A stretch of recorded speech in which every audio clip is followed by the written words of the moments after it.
Livro Os Dois Tipos de Fé, de E.W. Kenyon. Capítulo 19. O que Jesus disse sobre a fé. Me incomodava no princípio em saber por que Jesus exigia que os judeus tivessem fé. Depois vi por quê. Ele estava falando ao povo do concerto de Deus, que tinha rompido sua fé em Jeová. Em Mateus 9, do 28 ao 30, quando os dois homens cegos vieram para ser curados, ele disse: "Credes que eu posso fazer isto?" Responderam-lhe: "Sim, Senhor." Então lhes tocou os olhos, dizendo: "Faça-se-vos conforme a vossa fé." E abriram-se-lhes os olhos. Ele disse a Marta: "Se creres, verás a glória de Deus." De novo ele disse: "Tudo é possível ao que crê." No que eles deviam crer? Não em que ele morreu pelos seus pecados e ressuscitou para a sua justificação. Não que ele era o seu substituto que havia aniquilado o seu pecado. Não que, se eles o aceitassem como Salvador pessoal e o confessassem como seu Senhor, eles receberiam a vida eterna. Que tipo de fé ele requeria? Não era a fé salvadora como a entendemos. Se com a tua boca confessares Jesus como Senhor e em teu coração creres que Deus o ressuscitou dentre os mortos, será salvo.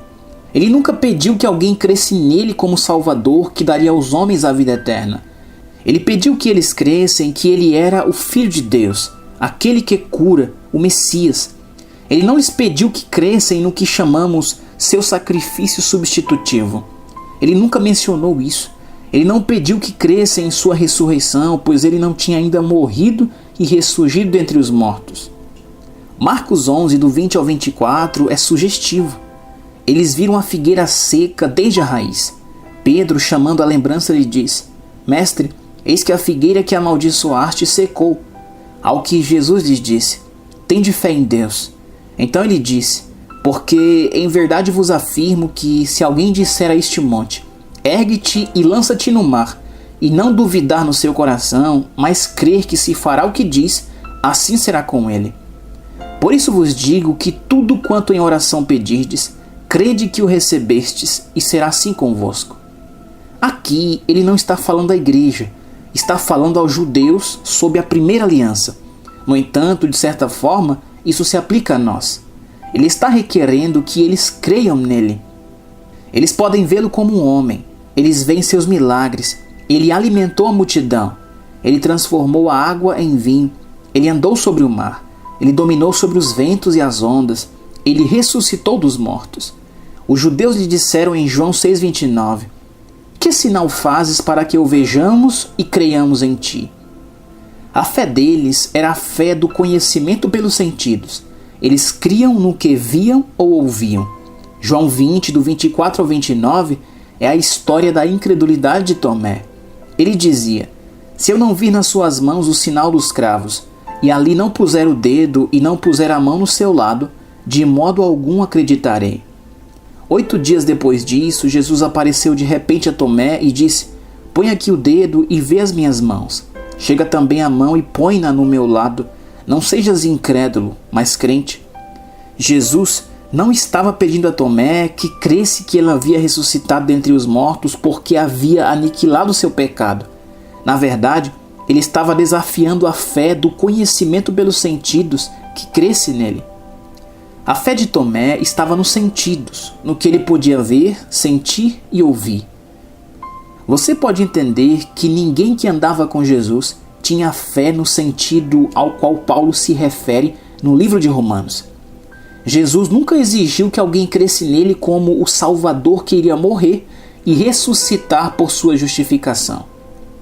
Em João 11:27, Marta disse a Jesus: "Tenho crido que tu és o Cristo, o Filho de Deus que devia vir ao mundo." Esta não é uma confissão de salvação.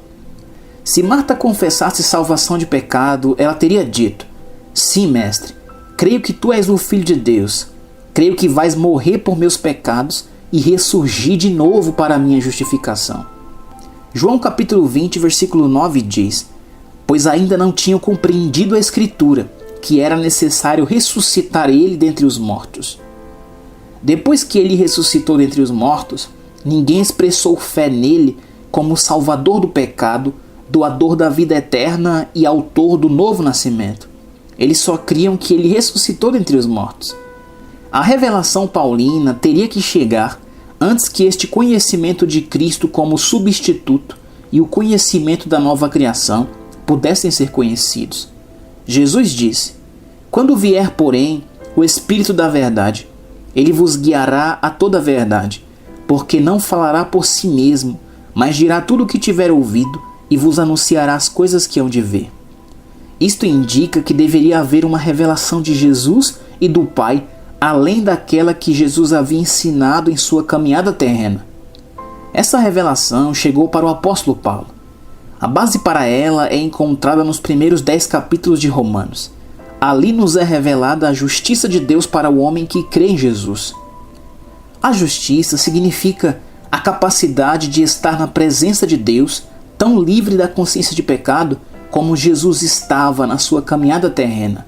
Não há nenhum indício disso no ensino de Jesus. O que Paulo ensinava? A fé de Israel era toda futura. Nossa fé encontra sua raiz no passado, naquilo que Deus fez por nós em Cristo. Abraão olhou para a promessa e nunca questionou ou desafiou. Olhamos no Novo Testamento para o fato de nossa redenção, de nossa cura, do cuidado do Pai por nós e de como Abraão ficou forte dando glória a Deus. Eis aqui uns poucos fatos simples sobre os quais nós, como filhos de Deus, devemos agir. Efésios 1:3. Bendito Deus e Pai de nosso Senhor Jesus Cristo, que nos tem abençoado com toda sorte de bênção espiritual nas regiões celestiais em Cristo. Isso significa que no momento em que aceitamos Jesus Cristo como nosso Salvador e o confessamos como nosso Senhor, tudo o que Deus realizou em Cristo nos pertence, é nosso. Assim, Jesus pertence hoje ao mundo, porque Deus disse em João 3,16: Deus amou ao mundo de tal maneira que deu o seu Filho unigênito. Deus deu Jesus ao mundo. O homem não salvo não precisa pedir Jesus como Salvador. Jesus pertence ao homem não salvo. O Pai nunca tomou de volta esse dom. Este dom pertence às pessoas a quem ele foi dado. Quando você aceita este dom, tudo o que Jesus fez por você lhe pertence. E isso tem sido difícil para nós aceitar. Fomos ensinados que temos de orar e agonizar e clamar pedindo estas coisas. Mas elas são nossas. O Espírito Santo foi dado à igreja. Lucas 11:13 diz: Ora, se vós que sois maus, sabeis dar boas dádivas aos vossos filhos, quanto mais o Pai Celestial dará o Espírito Santo àqueles que lhe o pedirem. No momento em que você nasce de novo, ele já é seu gratuitamente. A vida eterna pertence ao pecador. No momento em que aceita Jesus Cristo, ele obtém a vida eterna. Pela graça sois salvos mediante a fé, e isto não vem de vós, é dom de Deus. Ela é um dom. Somos feitura dele, criados em Cristo Jesus. Quando fomos criados em Cristo Jesus? Durante os 3 dias e 3 noites antes dele ressurgir dos mortos. Quando fomos declarados justos? Ele foi entregue por causa de nossas transgressões e ressuscitou quando fomos justificados ou declarados justos. A justiça é um dom. A salvação é um dom. Não é algo que temos que merecer. Na revelação em que Deus deu a Paulo, ele exigiu que o pecador tivesse fé no que ele fez em Cristo por ele. O pecador precisa crer que Jesus morreu por seus pecados e que ressurgiu dentre os mortos. A revelação paulina declara que, depois que você creu, o problema da fé não é levantado novamente, pois todas as coisas lhe pertencem. Você não precisa exercitar a fé para obter o que é seu. Somente é necessário saber que elas pertencem a você.